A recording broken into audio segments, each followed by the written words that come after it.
salutations encore à tous les entrepreneurs en formation au cabinet BBC Entrepreneuriat. Moi, c'est le coach Bienfait Boubacar. C'est pour moi vraiment un très grand honneur d'être désigné par la direction pour pouvoir vous présenter le fichier Forbet 13, compilateur de projets. Le fichier Forbet 13 vous permet de générer n'importe quel genre de business plan en l'espace de quelques minutes, simplement en insérant les quelques informations essentielles de votre projet. Vous savez, le business plan est un document qui détaille l'ensemble du projet ainsi que l'évolution attendue de votre entreprise. Alors, il est très important de rédiger un business plan conséquent tenant compte des paramètres essentiels de votre entreprise. Il faudrait bien comprendre que dans une entreprise, les différents paramètres fonctionnent en interconnexion.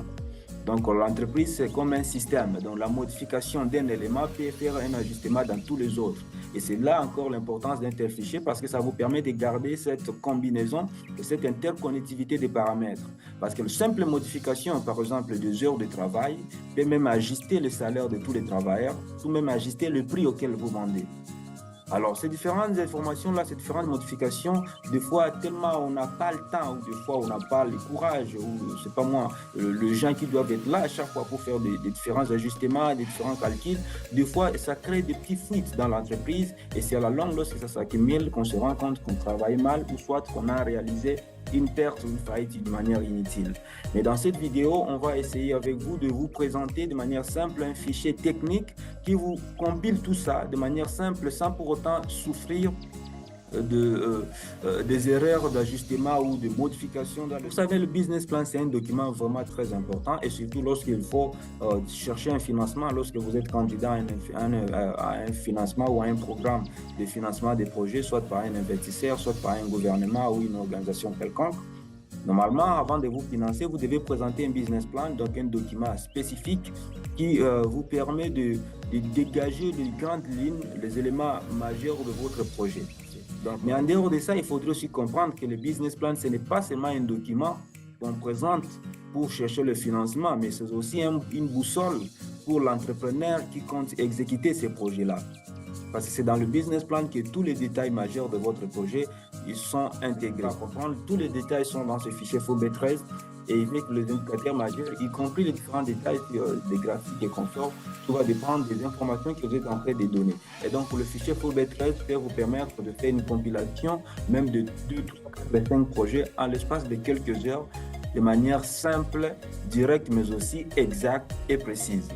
Et donc, ici maintenant dans le module 1, vous allez essayer un peu de comprendre est-ce que la vision que vous avez, la solution que vous êtes en train d'apporter, est-ce qu'elle est rentable et comment vous comptez la faire. Alors une fois que vous déterminez elle est rentable, il y a bien sûr des informations qui sont données dans la formation pour essayer de faire ces différentes compilations, entre autres le filtre PSP que vous aviez suivi dans la formation. Et alors une fois que vous aviez fait le filtre PSP, que vous avez les différentes informations essentiel pour le démarrage de votre projet, tout ce que vous aurez à faire, c'est venir simplement dans ce fichier et insérer ces informations pour que le fichier vous calcule si c'est rentable ou pas. Vous voyez, donc de manière simple, je vais vous le montrer comment dans le module 1, nous pouvons déterminer la rentabilité d'un projet, si elle est exacte ou pas, mais aussi déterminer le prix exact auquel vous devez vendre cette solution que vous comptez proposer. Au deuxième module, on essaie un peu de le faire de manière dichotomique, comme vous le savez. Là, on vous montre comment à partir de cette solution que vous avez eu à dégager, que vous avez eu à détecter et que vous avez déterminé qu'elle est efficace grâce au filtre PSP, tel que nous le donnons dans la formation, alors vous avez déjà détecté votre solution et vous détectez aussi le prix que vous devez appliquer à la solution. Maintenant, il faudrait savoir que la solution ne va pas se dégager d'elle-même. Donc, il faudrait du travail pour pouvoir vous aider à venir produire cette solution-là. Mais alors, dans le deuxième module, on va vous montrer maintenant comment détecter la productivité de chaque personne qui viendra intégrer votre vision. Et donc, vous êtes un entrepreneur, vous avez une vision, vous aimeriez produire une solution X ou Y, soit par exemple une boulangerie, vous voulez produire des pains, mais vous voyez qu'il y a différentes étapes pour produire votre pain. Alors, dans ces différentes étapes-là, il y a des individus qui viendront travailler. Le fichier va vous déterminer les salaires de chaque individu qui viendra travailler, non par son nom, mais dépendamment de ce qu'il vient faire dans le projet. Parce que vous n'allez pas payer les gens parce qu'il vous parle un très bon français ou parce qu'il a un gros ventre ou parce que c'est un cousin ou une cousine, mais vous allez les payer selon sa productivité. Et vous allez calculer la productivité dépendamment de ce que la personne vient faire dans le projet. Et nous allons le faire ici. Vous allez voir que le fichier ici va vous dégager non seulement les salaires par productivité de chaque poste de travail que vous aurez, mais aussi ça va vous déterminer les heures exactes qu'il faudrait que chaque personne puisse travailler, mais aussi va vous préciser les profils exacts à chaque poste. Ce qui est encore génial parce que ça va vous le dégager de manière simple et vous allez voir, je dois engager telle personne parce qu'il doit venir faire telle chose à telle heure de travail et il va mériter tel salaire. Et ça ne sera pas de truc de calcul ou quoi que ce soit, ça va tout simplement dégager automatiquement. Il suffit tout simplement de dégager ou d'informer à ces fichiers c'est quoi les étapes de réalisation de votre projet. Une fois que vous les dégagez, le projet va se charger à vous déterminer le salaire exact à donner, le nombre de travailleurs avec qui il faut travailler et à quelles heures vous devez vous attendre à ce qu'ils puissent arriver pour venir travailler. Mais aussi en cas de sanction, au cas où un travailleur n'a pas exécuté très bien sa tâche, vous saurez exactement comment vous devez le sanctionner dépendamment de sa productivité ou la productivité de son poste. Une information hyper importante. Mais aussi toujours dans le module D ici, on va aussi vous apprendre comment vendre cette solution que vous avez pu produire au module 1. Et donc, vous allez voir les différents escaliers de persuasion client tels que c'est donné dans la formation, les 8 niveaux d'escalier de persuasion pour éviter la confusion entre un client et un acheteur parce que ce n'est pas tout celui qui achète chez vous qui est un client. Et vous allez voir si l'escalier de persuasion client, et d'ailleurs, le client en question, ça vient au 4e escalier parce que quand vous allez monter sur l'escalier de persuasion tel que c'est donné, suspect, prospect, acheteur, client, membre, avocat, partenaire et inconditionnel, les techniques à appliquer selon chaque degré pour amener un client du niveau A au niveau B, d'un escalier 1 à l'escalier 2, et ainsi de suite pour le faire monter. Il y aura différentes techniques que vous allez simplement ajuster dans ce fichier pour que le fichier puisse aussi vous montrer le horaire et savoir combien il vous faut vendre par jour, par semaine, par mois pour maintenir votre entreprise à flot. Alors, ça sera tout simplement une question à indiquer au fichier et le fichier vous sort un output automatique. Après cela, il y a le 3e module.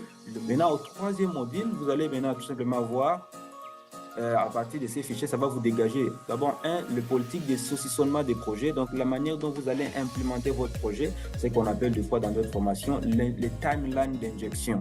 Donc, ça va vous sortir une ligne qui va vous montrer comment ce projet sera injecté, donc du début à la fin. Parce que même si vous avez un projet de $100 000, ce n'est pas avec les $100 000 que vous démarrez directement. Vous n'allez pas injecter tous les $100 000 en un coup, le même jour. Donc, il y a toute une timeline d'injection. Il y a une ligne de directive que vous devez savoir pour savoir que non, je dois commencer par ici, avancer et ainsi de suite, pas à pas, jusqu'à ce que le projet sera implémenté de manière complète. Et donc, dans ce module 3, vous allez voir cette timeline d'injection des projets, mais aussi le fichier va vous dégager automatiquement votre budget de trésorerie. Donc, dès que vous signalez dans votre projet ici les différentes périodes qu'il vous faudrait respecter, automatiquement le fichier va non seulement vous dégager les recettes prévues selon chaque période et les dépenses prévues selon chaque période pour vous dégager ce que nous allons appeler un peu ici sous forme de bénéfices. Parce que vous allez regarder les recettes et les dépenses période par période et les bénéfices potentiels que vous espérez selon chaque période. Mais à partir de là, le fichier va vous dégager automatiquement le budget de trésorerie de chaque période que vous serez en train d'exécuter votre fusion. Et encore, ce qui est encore intéressant, c'est que à partir déjà du tableau 11 de ce fichier, le fichier va vous dégager automatiquement une analyse de rentabilité globale de votre projet avec les informations majeures qui peuvent vous permettre de faire une discussion de financement lorsqu'il s'agit d'un financement à crédit, soit auprès d'une banque ou auprès d'un investisseur partenaire qui aimerait vous prêter de l'argent.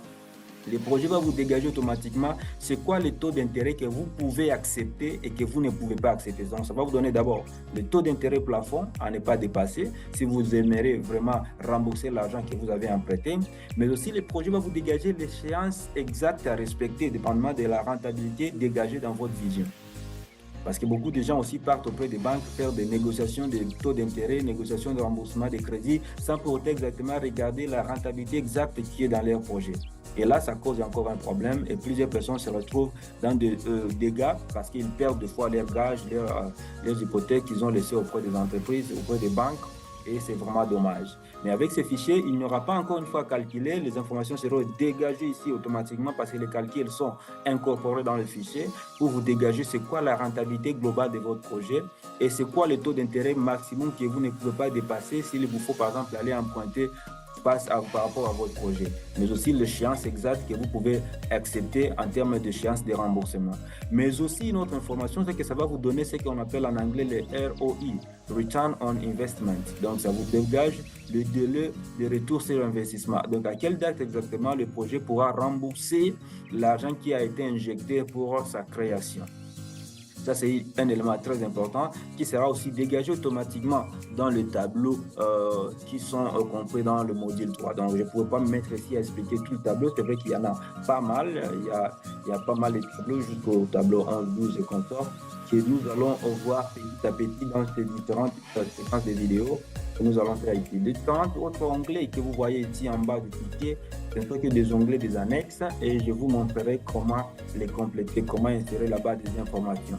Et donc là, je vous ai simplement présenté le fichier Fulbright 13 réparti en 3 modules, tel que c'est réparti aussi dans la formation, module par module, comment les remplir.